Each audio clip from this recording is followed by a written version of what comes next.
আসার পথেই আমাকে আমি একটি সংগঠন করি, সেটা হলো বাংলাদেশ সহযোগী।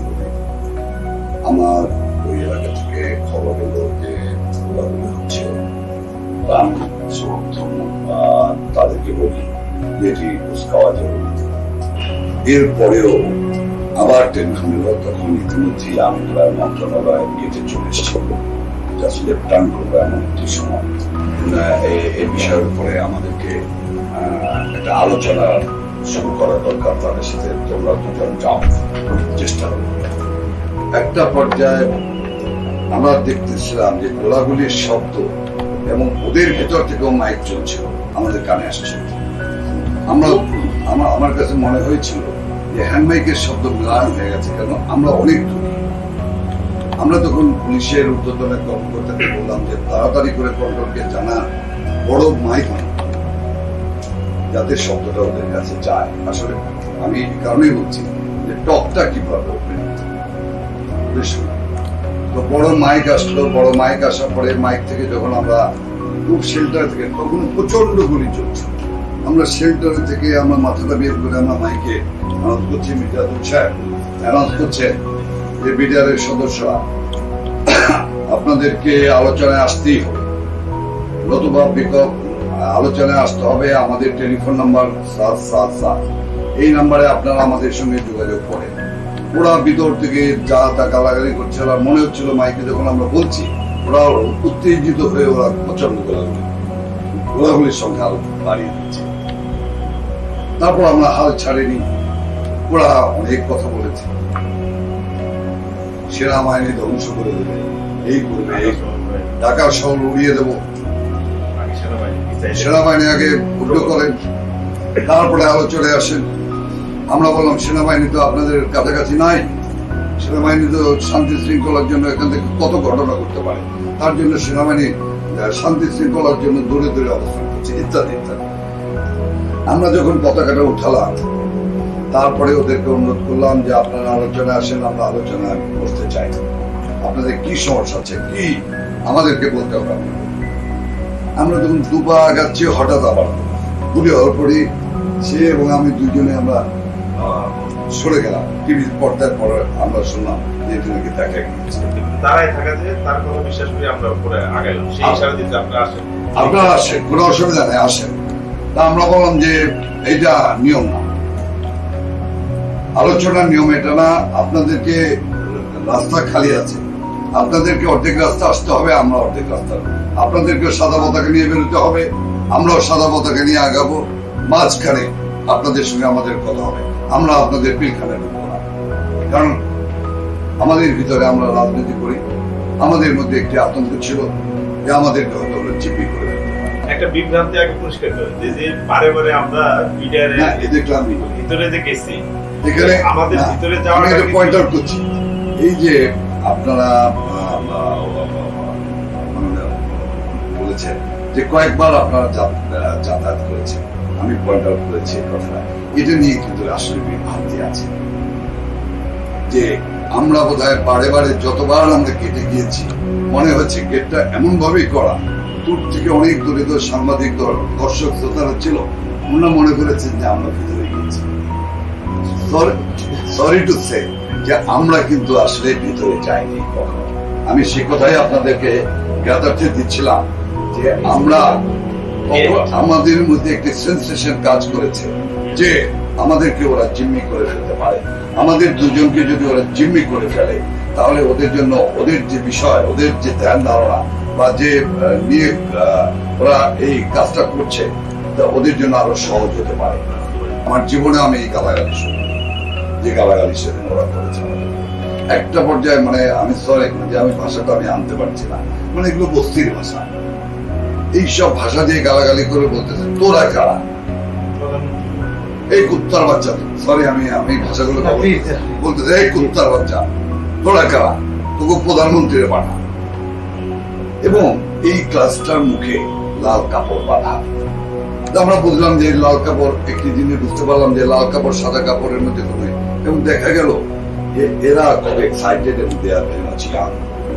আরেকটা জিনিস হলো, এখানে কিন্তু বোঝা যাচ্ছে না কোনটা সেপাই কোনটা দফাদার, কোনটা চকিদার, আমি কোনটা ডিএডি, কোনটা এডি।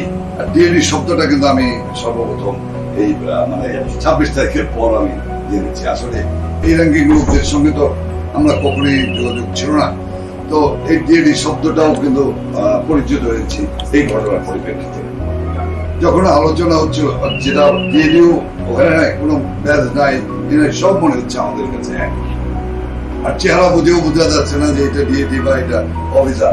আমরা খুঁজছিলাম যে এর ভিতর ক্যাপ্টেন একটা কমান্ডার, কিন্তু কমান্ডার পাই না। দেখি যে একটু বয়স্ক লোক যেগুলো, সেগুলো একটু দূরে সরে থাকে। আর এই ইয়াং গুলি যা ইচ্ছে তাই করতেছে, ফায়ার করতেছে, চিৎকার করতেছে, সাউন্ড করতেছে। এমনকি প্রধানমন্ত্রীকে আপনাদের কাছে করতে অসুবিধা, অশালীন গালাগালি করছে, অশালীন। এগুলো আমি মুখে আনতে পারবো না। মাননীয় প্রধানমন্ত্রীকে অশালীন ভাষায় গালাগালি করে। এটা কোনো ভদ্রলোকের সন্তান একটা মহিলাকে এই ভাষা ব্যবহার করে। ওরা যখন রাজি হচ্ছিল না, কেউ রাজি হচ্ছিল, কেউ হচ্ছিল না, তখন আমার কাছে মনে হচ্ছিল, আমার কাছে আমি ফ্ল্যাশব্যাক হয়েছে 7ই নভেম্বরের রাস্তায় আমরা বিভিন্ন ধরনের স্লোগান শুনেছি। একটি বহর যাচ্ছে কর্নেল তাহেরের পক্ষে স্লোগান দিয়ে, আরেকটি বহর যাচ্ছে জিয়া সাহেবের পক্ষে স্লোগান দিয়ে। আমরা দেখেছি বিভিন্ন ধরনের bifurcation of the army, within the army. আমরা দেখছি যে এই বহর যাচ্ছে জিয়া জিয়া জিয়া জিয়া, আরেকজন যাচ্ছে কর্নেল তাহের। হ্যাঁ, এইভাবে। তো আমার কাছে মনে হচ্ছে যে ওই জায়গাটায় আসলে 2-3টা ধারা আছে। আমরা খুব সাহস পাচ্ছিলাম। একটা পর্যায়ে তাদেরকে বললাম যে আপনাদেরকে গুলি বন্ধ করতে হবে, গোলাগুলি বন্ধ করতে হবে। তো আলোচনায় যাওয়ার আগে আপনাদেরকে গোলাগুলি বন্ধ করতে হবে। ওরা বারবার দাবি করছিল প্রধানমন্ত্রীকে আসতে হবে আলোচনা, আমরা কেন যাবো? মানে তাদের যে হুঙ্কার গুলি এইভাবে না, কথাবার্তা গুলি যেভাবে বলছিল, মানে প্রধানমন্ত্রীকে আসতে আমরা কেন যাবো আলোচনা। এই আমরা খুব ধীর স্থির ভাবে যত কিছু ওরা গালাগালি করছে, আমরা আস্তে আস্তে আস্তে আস্তে আস্তে একটা পর্যায়ে ওরা যখন রাজি হলো, ওরা একটা টিম করে দিল, তাই না? ওরা বললো যে একটা টিম, আপনার একটা প্রতিনিধিত্ব করে চলেন আপনারা আলোচনায়। আমরা এমন ভাবে আমাদের ভয় কাজ করছিল যে মানে যদি একটা সিভিল লোক দেখে, তাহলে ওরা যদি ভেবে বসে যে সেনাবাহিনীর লোক, তাহলে কিনা আমাদেরকে ফায়ার করবে। এরকম ওদের মধ্যে একটা এন্টি সেনাবাহিনী, একটা আর্মি, একটা সেন্টিমেন্ট কাজ করতেছিল। আমরা ওটাকে প্রাধান্য দিয়ে পরিস্থিতি কুল ডাউন করার জন্য আমরা ওনাদেরকে ওই জায়গাটা নিয়ে ওনা আমাদেরকে একটা পর্যায় পর্যন্ত পৌঁছে দেওয়া, ওনা আবার ব্যাক করেছে। বা ওই ফুটপাতে ওনা বসেছিল। অনেকবার দেখেছি যে এবং একটি বিষয় সেটি হলো যে ওরা প্রথম থেকে যখন আমরা আলোচনা করছিলাম, আমি ওই সময় ওদের দাবিগুলো আমি দেখছিলাম, তোমাদের দাবি কি, আপনাদের দাবি কি। ওরা যে বিষয়গুলি বলছিল সেগুলো সকল শহীদদের তদন্ত বা শাস্তিমূলক ব্যবস্থা গ্রহণ করা হবে না। সকল সেনাবাহিনীকে ফেরত দিতে হবে। সেনাবাহিনী বলতে কিন্তু ওরা বোঝাচ্ছে পিডিআরে ইনসার্ভেন্ট যারা অন ডেপুটেশন, তাদেরকে সেনাবাহিনীতে ব্যাক করাতে হবে এবং বিডিআর এর নিজস্ব অফিসার দিতে হবে। 5, পুলিশের সুযোগ সুবিধা দিতে হবে। 6, জাতিসংঘ মিশনে তাদের যাওয়ার ব্যবস্থা করতে হবে, লাইক আর্মি অ্যান্ড পুলিশ। 100% ভাগ পারিবারিক রেশন ব্যবস্থা করতে হবে। তা আমরা এই জায়গাটা এসে আমি বললাম যে কি বলতেছেন, এটা তো গতকাল প্রধানমন্ত্রী দিয়ে গেছে। প্রধানমন্ত্রী তো এটা ঘোষণা দিয়েছে, আবার এই দাবি কেন আনতেছেন আপনারা? এটা তো বলেই দিয়ে গেছে। সকল বাহিনীর ন্যায় বেতন ও সুযোগ সুবিধা দিতে হবে। সীমান্তে কি, এটা আমি বুঝতে পারলাম না। সীমান্ত ওরা কি বলে, এটাকে ইন্ডিয়াস না কি জানি বলে, টার্মটা বুঝতে পারিনি।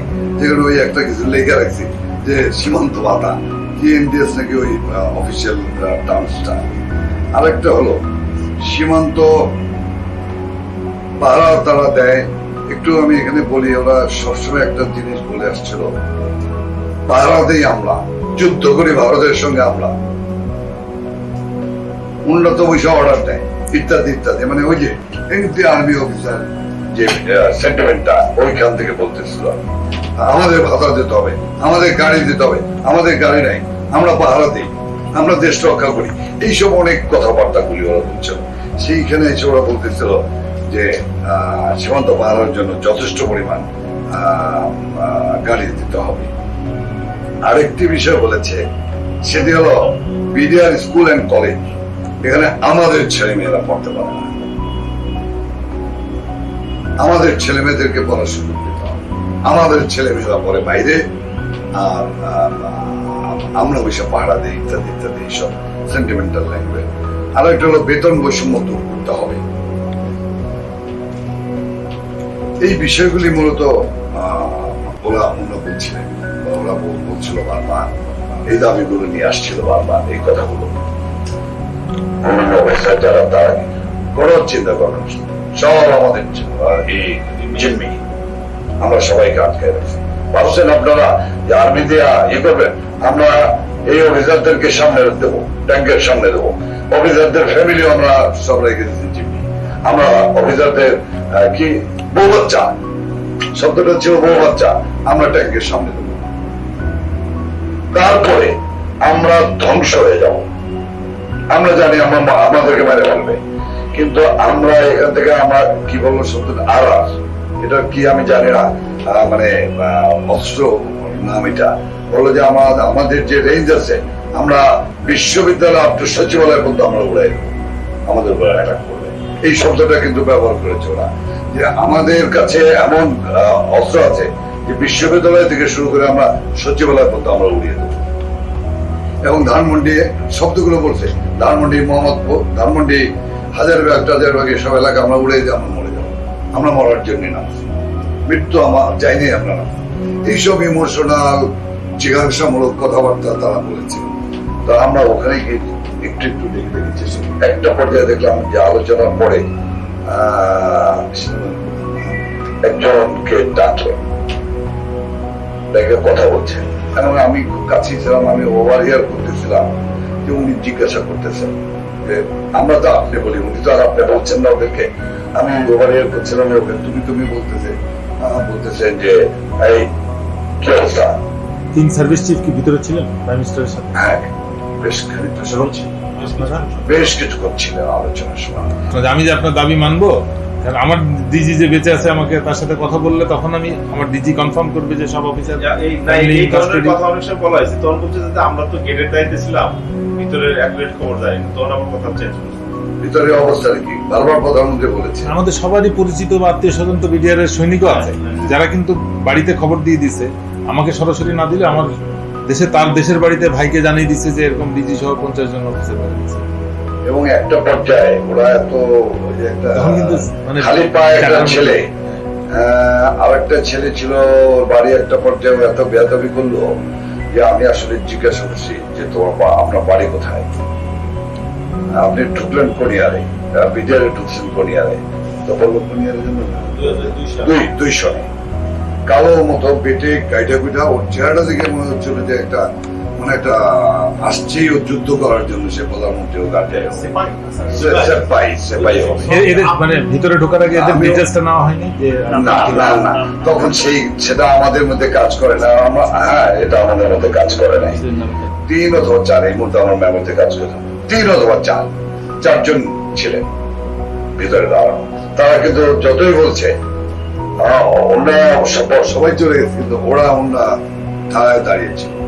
আমরা বলছি যে সেনাবাহিনীর লোক ঢুকবে, মাননীয় প্রধানমন্ত্রীর তরফ থেকে বলা হচ্ছে সেনাবাহিনীর লোক যাবে, তাদের কাছে সারেন্ডার করবে এবং পুলিশ আইজিবি সঙ্গে থাকবে, কিন্তু ওরা এটা মানতে রাজি না।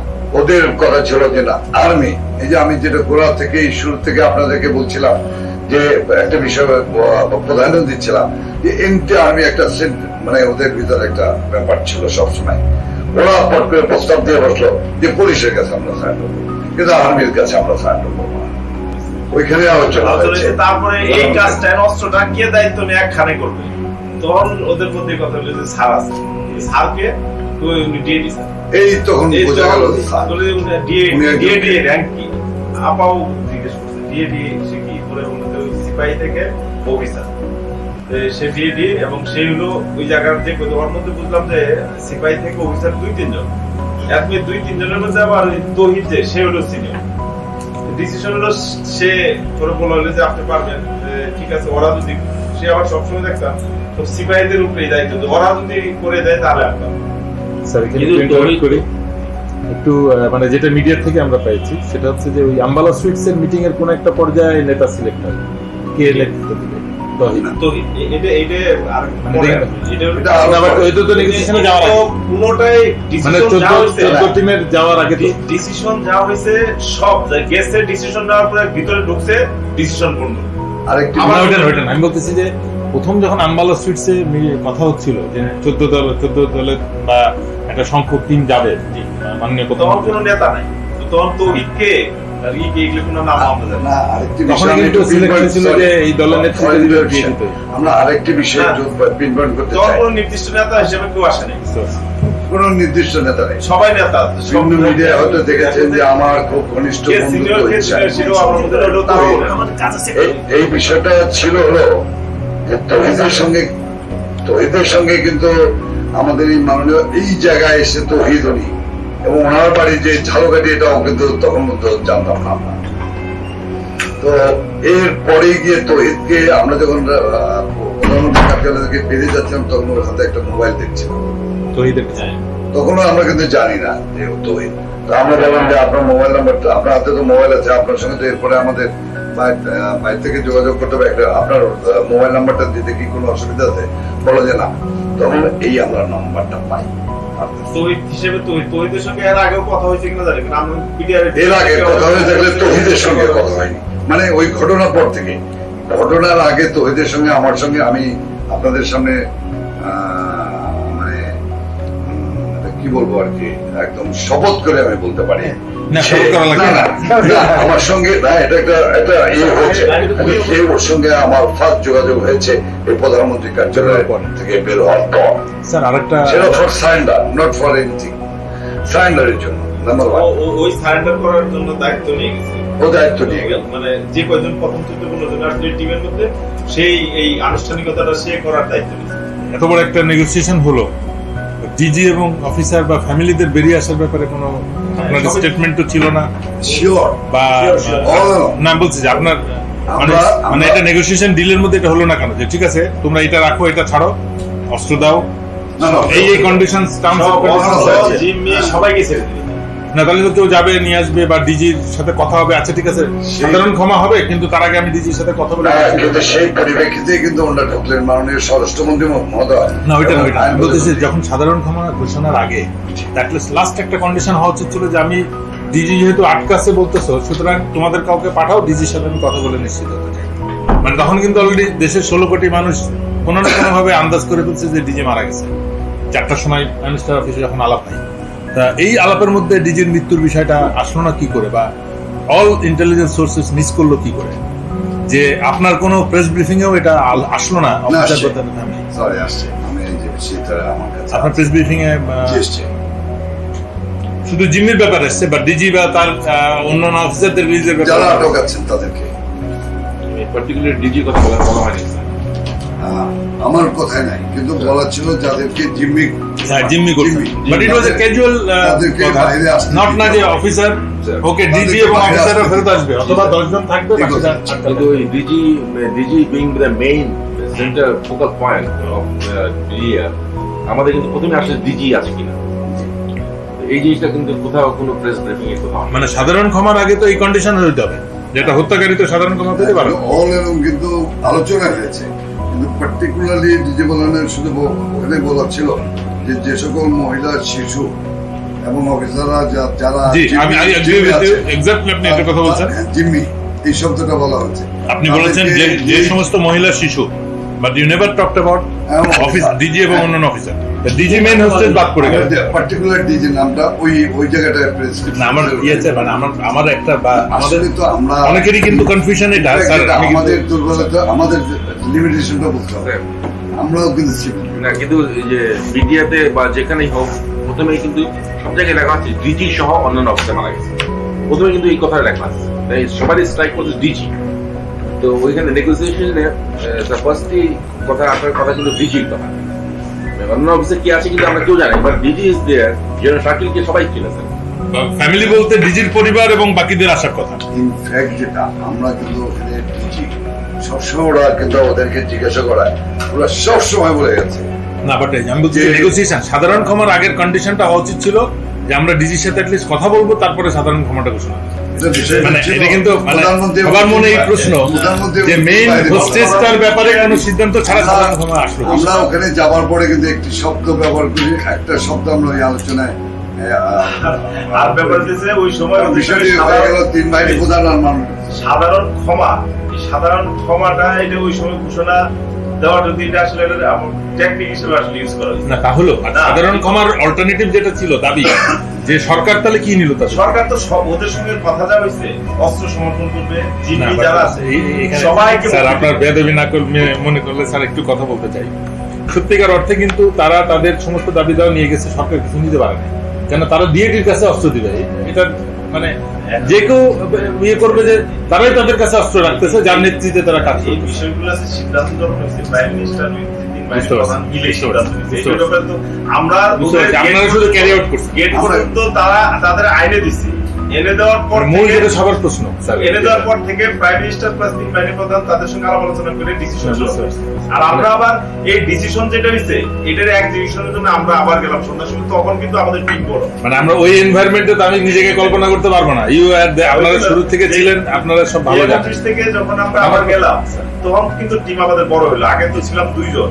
না, but আমার যেটা প্রশ্ন যে মানে তখন যেহেতু মিডিয়ার মাধ্যমে সবাই জেনে গেছে যে ডিজি মারা গেছে, তো এই জিনিসটা কনফার্ম না করে মানে এই নেগোসিয়েশনটা কি করে, এখন ওদের সঙ্গে অথবা মেনে নেওয়া হয়েছিল যে ঠিক আছে ডিজি মারছে, যতবার কথা হয়েছে তো আর আসলে আজকের এই স্বাভাবিক পরিস্থিতিতে আমরা ওইটা কল্পনা করা যাবে কত না। কিছু কল্পনা করে ভাবতেছি। আর ওই সময় যে পরিস্থিতি অনুযায়ী যে ডিজি আছে না মারা গেছে, এই যে একজন বলতেছে যে তারা জিম্মি আছে, এইটুকু শুনে আমার খুশি হয়েছে। না, but এটা ওই নেগোসিয়েশনের ফাইনাল হবে যে ঠিক আছে আমি ডিজির সাথে কথা এখন বলবো, না, negotiation- তারপরে আমরা ঘোষণা করবো। আমি এরপরে নেগোসিয়েশন হইলো, তারা ভিতরে গেল, যাওয়ার কতক্ষণ পরে ফুর্তি গুলি করবে, ফোন করলাম যে তারা সব খুশি। কতক্ষণ পরে আবার ফোন করছি, কই যে কেউ মানতেছে না। কি মানতেছে না? কই আর্মি উইথড্র করা লাগবে, এগুলো সব দাবি দেওয়ার পূরণ হবো, তারপরে ফয়সালা। আবার এই কথাবার্তা শুরু হয়ে গেল, আবার রাত্রেবেলা আবার সিটিং পরে কি কারা মানতেছে না কারা, যে টিম আছে মানতেছে না, ঠিক আছে তাদের নিয়ে আসলে আমরা কথা বলি। আবার টিম নিয়ে আসলো একটা 20-22 জনের, দেখি শুধু ডিএজি আর ওই যে সিনিয়র যে 2-3টা, এই 3টা হলো আগের টিমের, আর যেটা আছে সবগুলো নতুন, সব নতুন। ওই ফেজের সাথে কিন্তু সারা বা কামরুল ভাই আমরা আবার সবাই আমাদের ফজলুল তাপস আমরা সবাই কিন্তু ওই টিমের সাথে বসে এই জায়গায় একটা কথা তাদের সারা আসলে ইনফ্যাক্ট পলিটিক্যাল অর্গানাইজার হিসাবে আমাদের কিন্তু তখন এই বিষয়গুলি, এই কথাগুলি যখন বারবার বলতেছিল ওরা সাউন্ড করে, তখন আমাদের এই জিনিসগুলি যে তাহলে দেশ কোথায় যাচ্ছে, এই জিনিসগুলিকে আমাদের মাথায় সবসময় দানা বাঁধতেছিল যে তাহলে কোথায় যাচ্ছি আমরা, কোথায় যাচ্ছে দেশ। একটা জিনিস সবসময় আমার কাছে একটা প্রশ্ন খুব উকি ঝুঁকি মারছে যে তাহলে ওরা ডিসিশন নিয়ে যাচ্ছে। তারপরে একটা পর্যায়ে আমি কিন্তু যেহেতু I was UTC, I was BNCC, আমি কোম্পানি বা এইসব সম্পর্কে আমার একটু ধারণা আছে। আমি তখন ওদেরকে জিজ্ঞাসা করলাম যে আচ্ছা আসলে আপনাদের এখানে কি ফরমেশনটা কি বলেন তো একটু, একজনকে জিজ্ঞাসা করলাম আপনাদের ফরমেশনটা কি। আসলে তো আমরা জানি না, আমার জীবনে এই প্রথম আমি মিডিয়ার ভিতরে গিয়েছি, মাঝখানে 2-1 গিয়েছি মন্ত্রী হওয়ার পরে। ওই যেহেতু আমি মোহাম্মদপুরে থাকি, এদিকে জ্যাম হয় তাড়াতাড়ি সচিবালয় আসার পরে ভিতর দিকে রাস্তাটা ইউজ করে।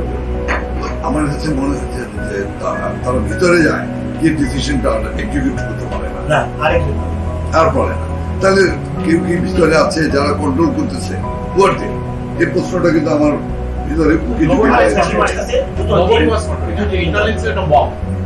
আমরা দুটি মানুষ, আমরা পরিস্থিতিতে ছিলাম যে বিডিআর মাইক লাগেছে গেটে, মাইক লাগে আমরা বক্তৃতা করছে, জনগণ গেটের এই গেট এখানে মানুষ হাজার হাজার মানুষ, আর বিডিআর বক্তৃতা করছে, আর তারা সেনাবাহিনীর বিরুদ্ধে বক্তৃতা করছে, আর তারা হাততালি দিচ্ছে, স্লোগান দিচ্ছে বিডিআর এগিয়ে চলো আমরা আছি তোমার সাথে। সরি আমি দাঁড়িয়ে আপনাদেরকে মানে বিষয়টা বলতে বাধ্য হচ্ছি যে আমাদের রিয়াকশনটা, আমাদের অনুভূতিটা আপনাদের কাছে আমাদের বলতে হবে। তখন আমরা কিন্তু অসহায় হয়ে গিয়েছি। পুলিশ কিন্তু আমাদের থেকে অনেক দূরে ব্যারিকেড করে রেখেছে। পুলিশ আর চারদিকে ঘিরে একটু রাখেন মানে- ঠিকাতলার সাইড দিয়ে কিন্তু হাজার হাজার মানুষ গেটে চলে এসছে। এটা তো একটা মানে চরম অনাকাঙ্ক্ষিত কাজ। এবং আমরা বলছি কি করছেন আপনারা? আপনার মানুষ সরেন না কেন? Why mob is there? Why mob is there? Sorry for my language, আমার গলাটা বসে গেছে, কথা বলতে গিয়ে অনেক একটু হাই টোন হয়ে যাচ্ছে। তো এমন একটি অবস্থায় কিন্তু আমরা ছিলাম। এই মুক্তি সরানোর দায়িত্ব কি আমাদের ছিল?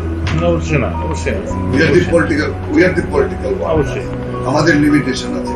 আমাকে যদি বলেন যে এখন এই 0 পয়েন্ট থেকে মিছিল বের করতে হবে, দ্যাট উই ক্যান। স্যার, আরেকটা প্লিজ সেটা হলো যে এই যে মিছিলগুলি হচ্ছিল, এই মিছিলটা কারা করেছে এবং ওখানে কেন মানে মবকে ব্যারিকেডেড করা হলো না? মিডিয়াকে কেন ইন্সপায়ার করা হলো? হাততালি দিয়ে, করতালি দিয়ে, স্লোগান দিয়ে, বক্তৃতা দিয়ে, কারফিউ দিতে পারবে। আরেকটা বিষয় আপনাদের ইনভেস্টিগেশন আনার জন্য অনুরোধ করবো, এটা কি আপনার সামরিক বাহিনী না?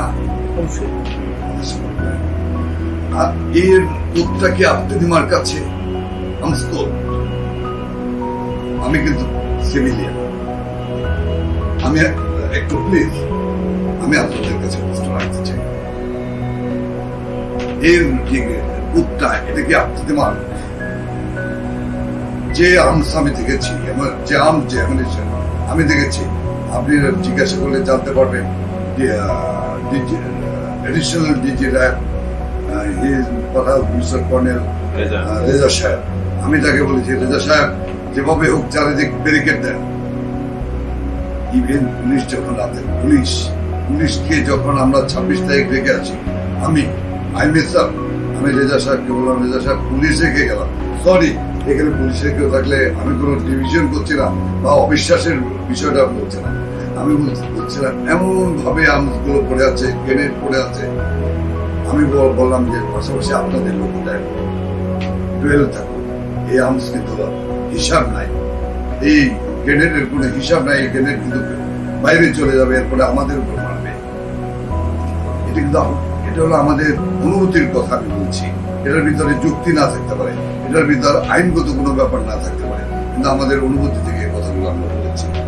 আমরা যখন ঢুকলাম 26 তারিখ, আমাদেরকে মাননীয় প্রধানমন্ত্রী নির্দেশ দিচ্ছে তোমরা মাইকিং করো, অমুক অমুক আছে, ম্যান হলের ভিতর মেজর অমুক আছে।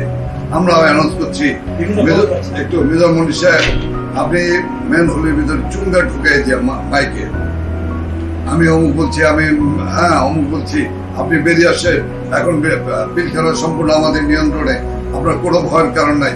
কি অর্পিতা আমাদেরকে বলা হলো যখন আমরা জানালাম যে বের হচ্ছে না, তখন বললো কনফার্ম ওখানে আছে, তোমরা এখন বলো যে অর্পিতার বাবা, অর্পিতা নাকি একটা নাম বলো আমার নাই, তার বাচ্চার নাম ধরে বলতে বলবো দরবার হলের কাছে।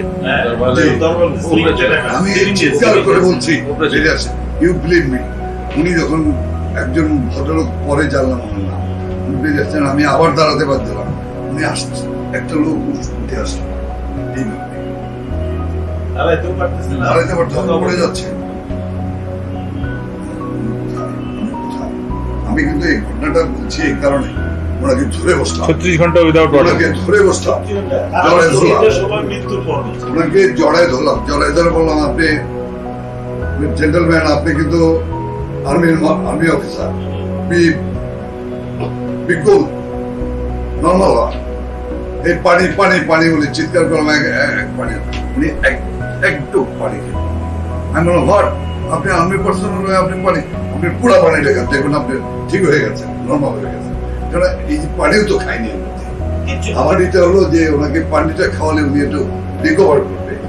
তো পানি খাওয়ার পরে বলুন যে আমি কোথায় যাবো, উনি তো বলুন না, মেজর মনি, উনি বলতেছেন আচ্ছা আমি বলেন তো আমি যাবো কিভাবে, আমার কাছে কোনো টাকা নাই, আমাকে কি আপনারা 100টা টাকা দিতে পারবেন?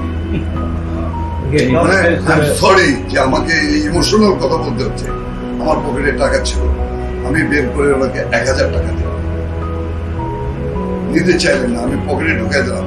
ইন দিস টাইম এমপি রহমতুল্লাহ। রহমতুল্লাহ সাহেবকে ডাকলাম, হ্যাঁ রহমতুল্লাহ ভাই এদিকে আসেন। থাকা দরকার নেই। আপনার এখানে থাকার দরকার নেই, আপনি এক্ষুনি ওনাকে নিয়ে ওনার বাড়িতে পৌঁছে দেবেন। আপনাকে গাড়ি আছে না? বলে হ্যাঁ আছে। আমি বললাম যে আপনি ভাই উঠেন, আমি আর আদম বললাম আপনি উঠেন। না, আপনি যখন কাউকে বলবেন একে ধরো, তখন তার নামে 5টা রিপোর্ট লাগবে। আমাদের পিছনে যে ইন্টেলিজেন্স দেওয়া হয়, যে ইন্টেলিজেন্স কাজ করে, আপনি জিজ্ঞাসা করেন এখন যে জাহাঙ্গীর কবির নানক কোথায় আছে, আজকে সকালে কোথায় কোথায় গেছিল, গতকাল ঢাকা ক্লাবে গেছিল কিনা, না গুলশান ক্লাবে গেছিল, কতক্ষণ ছিল, কার কার সঙ্গে কথা বলেছে, আপনি না। এই যে স্যার, এটা তো- ঠিক বলেছেন। স্যার, এটা এটা কি তো- ইন্টেলিজেন্স? স্যার, এটা তো- এটা শুধু পলিটিক্যাল লিডার আপনারা কথা বলছেন না। স্যার, এটা তো- একটু বলেন স্যার, আমরা চাই স্যার। না, স্যার, এটা তো আপনারা অনেক হাই লেভেলে আছেন স্যার। এটা আমাদের লেভেলেও কিন্তু এই জিনিসটা আপনাদেরকে করা হয়। একটা কথা বলতে পারি, অফ দ্য রেকর্ড কথা, এগুলো আমরা বলবো, মরে গেল চিৎকার করে যত দ্রুত বলবেন তত ভালো, নাহলে কিন্তু স্যার আবার দুর্ঘটনা ঘটবে। এটা স্যার আমি আমার তরফ থেকে কিন্তু বলতেছি, and না, will be first target এটা and ঠিক you will বন্ধ be করার কারো দায়িত্ব নেই। এই যে 26 তারিখ থেকে 27 তারিখ থেকে শুরু হলো, 26 তারিখ যে SMS গুলো গেল সমস্ত জায়গায়, এগুলো কি আপনারা জানেন না যে বিশেষ SMS গেছে সব ক্যান্টনমেন্টে? আমাদের তো ভাই বোন, 25 তারিখে আমরা তো পাকিস্তান থেকে আসি, 25 তারিখ থেকে ইউরোপ শুরু থেকে আসি, আমাদের তো ভাই বোনেরা আছে। 21 তারিখে তারা বলতেছে এগুলোর নিয়ে তোমরা কেন কথা বলো? এগুলো স্যার আমরা তো মিলিটারিতে এই SMS কারা করেছে, এই নাম্বার কারা জানে? গত পরশুদিন এটা তো এই নাম্বারটা একটা বিশেষ ব্যাপার আমরা আছে। মিলিটারিতে স্যার এক্সারসাইজ করি না স্যার, আমাদের প্ল্যান থাকে ওই সময় ওইটা যাবে, ওই সময় ওইটা যাবে, জাস্ট লাইক দ্যাট যাচ্ছে স্যার। Why? What the? আপনারা একটি তদন্ত করলে বের করে ফেলতে পারবেন যে কত সুন্দর প্রচারণা চলেছে। সে প্রচারণা অপপ্রচার ডিডি তো হিট আমার সামনে ডাকে, পলক তো হয়েছে যে আমার সে বন্ধু ছিল, তো আমার সঙ্গে তার না, এটা আমরা কোনোদিন পরিচয় ছিল। তাহলে তাহলে এই প্রচারণা কারা চালিয়েছে, কোথেকে চালানো? খালি খালি কি টেলিভিশন চ্যানেলগুলি চালিয়েছে? আরো কেউ বলেছে, আরো কোথাও থেকে বলেছে, কারা বলেছে, কেন বলেছে, কেন বিভ্রান্ত করা হলো, কেন আমার বুকের ভিতরে ব্যথা দেওয়া হলো? আপনার কি ধারণা যে এই সমস্ত অর্গানাইজেশন গুলো যদি যোগ্য লোকের হাতে থাকতো তাহলে এই ব্যর্থতা হতো না? Would you recommend it to the government? আমার এই opinion এগারো হচ্ছে, স্যার, এর আগে আমি কিছু হওয়ার আগে certify করতে পারবো না, but না। what did you do as আমার মনে হয় কি Person in জানেন, the আমি যেটা বক্তৃতায় বলি, অনিয়মই যখন নিয়মে পরিণত হয়ে যায়, তখন নিয়মে ফিরে আসা অনেককে ফাইট করতে হবে। এই যে অনিয়মকে নিয়মে পরিণত করা, আমার মনে হয় দীর্ঘ 7 বছরে আমরা দীর্ঘ সময় ধরে, আমি সময়কাল বলে আমার মনে হবে পলিটিক্যাল ব্যাপার, আমি সময়টাকে নির্ধারিত না করে, সুনির্দিষ্ট না করে মাই ওপিনিয়ন দিয়েছি। সেটা হলো যে দীর্ঘ সময় ধরে রাজনৈতিক কুটিলতা সংকীর্ণতার কারণে আমরা বড় অনিয়মকে নিয়মে